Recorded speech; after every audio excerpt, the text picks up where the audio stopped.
Hello guys, मी अंकिता. खिशात अवघे 2000 रुपये घेऊन मी निघाले नाशिक दर्शनाला. वाई टू नाशिक बसचं 300 रुपयाचं तिकीट घेतलं. तिथून 50 रुपयामध्ये सिटी बसने मी पोचले त्र्यंबकेश्वरला. तिथे 30 रुपयामध्ये ऑटो करून निघाले मंदिराजवळच्या मुक्कामाच्या ठिकाणी. इथे जवळच 500 रुपयामध्ये राहण्याची उत्तम सोय झाली.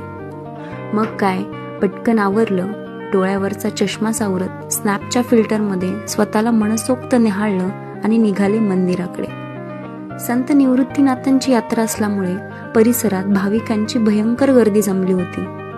पण मोकळ्या हाताने जायचं नाही असं ठरवून 3.5 तास रांगेत उभी राहिले आणि अखेर झालं महादेवांचं दर्शन. 12 ज्योतिर्लिंगांपैकी एक तर आज पार पडलं. याच आनंदात मंदिराबाहेर पटकन 4 फोटो काढले. जवळच कुशावरचं दर्शन घेतलं. जाता जाता रस्त्याजवळच झोपलेल्या भाविकांना पाहून मनात एवढंच आलं, मी खूप लकी आहे.